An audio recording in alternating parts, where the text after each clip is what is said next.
پاکستان کے ٹیکس کا پیسہ آخر جاتا کہاں ہے؟ ہر سال لاکھوں پاکستانی ٹیکس دیتے ہیں، چاہے وہ انکم ٹیکس ہو، سیلز ٹیکس ہو یا انڈائریکٹ لیویز، لیکن اصل سوال یہ ہے کہ یہ سارا پیسہ جاتا کہاں ہے؟ کیوں پاکستان اتنا زیادہ ٹیکس کلیکٹ کرنے کے باوجود ایجوکیشن، ہیلتھ کیئر اور انفراسٹرکچر جیسے مسائل سے دوچار ہے؟ آج ہم پاکستان کا ٹیکس سسٹم بریک ڈاؤن کریں گے اور سمجھائیں گے کہ یہ پیسہ آخر جاتا کہاں ہے اور عام شہری اس سے فائدہ کیوں نہیں نظر آ رہا اور کیوں نہیں فائدہ ان کو مل سک رہا اس سے۔ پاکستان کتنا ٹیکس کلیکٹ کرتا ہے؟ پاکستان کا tax revenue federal board of revenue جو کہ FBR کلیکٹ کرتا ہے، جو اکثر اپنے ٹیکس کلیکشن ٹارگٹ پورا کرنے میں ناکام رہتا ہے۔ آئیں نمبرز دیکھتے ہیں۔ فسکل ایئر 2022 سے 2023 میں پاکستان نے تقریباً PKR 7.2 trillion tax revenue collect کیا۔ اس میں سے 60% انڈائریکٹ ٹیکسز سے آیا، جیسے سیلز ٹیکس اور کسٹم ڈیوٹیز، جو غریب عوام سے زیادہ پہ بوجھ بنتا ہے۔ صرف 2.5 million Pakistanis income tax returns file کرتے ہیں، جبکہ ملک کی آبادی 240 ملین سے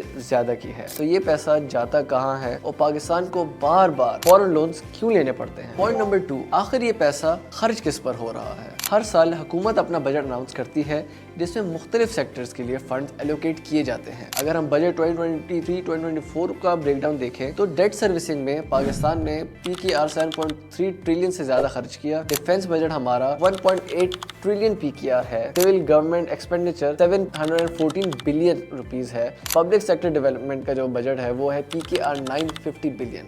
اور اگر ہم ایجوکیشن اور ہیلتھ کو دیکھیں، یہ GDP کے صرف 2% سے بھی کم ہے۔ پاکستان کا آدھے سے زیادہ ٹیکس ریونیو ڈیٹ سروسنگ میں جاتا ہے، لونز اور ان کا انٹرسٹ چکانے میں، جو ایجوکیشن اور ہیلتھ کے جیسے سیکٹرز کو فنڈ کرنے کے لیے کچھ نہیں بچتا۔ اگر ہم دوسری طرف دیکھیں تو ڈیفنس بجٹ ہمارا پرائیورٹی بنا رہتا ہے ہمیشہ سے۔ پوائنٹ نمبر 3، بیسک سروسز کیوں نہیں امپروو ہو رہی پاکستان کی؟ اگر ہم اتنا ٹیکس کلیکٹ کرتے ہیں تو پبلک سروسز بہتر کیوں نہیں ہوتی؟ جواب ہے کرپشن، مس مینجمنٹ اور اکاؤنٹیبلٹی کی کمی۔ کرپشن کے بارے میں اگر ہم دیکھیں تو نیب کے مطابق پاکستان ہر دن PKR 12 بلین کرپشن کی وجہ سے گوا دیتا ہے، جو سالانہ 4.5 ٹریلین روپیز بنتا ہے۔ ٹیکس ایویژن فائٹ کے مطابق پاکستان ہر سال PKR 5.5 ٹریلین ٹیکس ایویژن کی وجہ سے کھو دیتا ہے۔ بہت سے گورنمنٹ پروجیکٹس اناؤنس ہوتے ہیں مگر کبھی مکمل نہیں ہوتے، جیسے کہ اورنج لائن میٹرو ٹرین اور Ravi river front project. Point number 4، Pakistan میں ٹیکس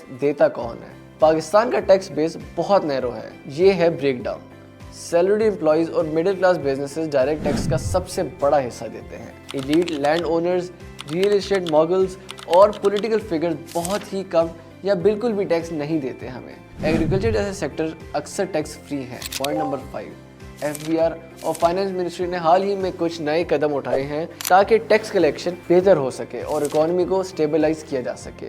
یہ کچھ اہم اقدامات ہیں، جیسے کہ نمبر 1، ٹیکس ڈیجیٹلائزیشن۔ ای ٹیکس فائلنگ اور ڈیجیٹل پیمنٹ سسٹمز کو بہتر بنایا گیا ہے تاکہ ٹیکس کمپلائنس کو بڑھایا جا سکے۔ سپر ٹیکس امپلیمنٹیشن، بڑے ویلدیئر بزنسز اور ہائی انکم انڈیویجولز پر سپر ٹیکس لگایا گیا ہے۔ Real estate tax reforms, Pakistan transactions, property transactions اور کیپٹل گینز ٹیکس کو انفورس کرنے کے لیے نئے ریفارمز لائے گئے ہیں۔ Retail sector documentation, retail sector اور انڈاکومنٹڈ اکانومی کو ٹیکس نیٹ میں لانے کے لیے اسٹرکٹ میجرز امپلیمنٹ کیے گئے ہیں۔ Point number 5، withholding tax adjustments. Banking transactions پر ود ہولڈنگ ٹیکس کو انکریز کیا گیا ہے تاکہ انڈاکومنٹڈ کیش ٹرانزیکشنز کو ریڈیوس کیا جا سکے۔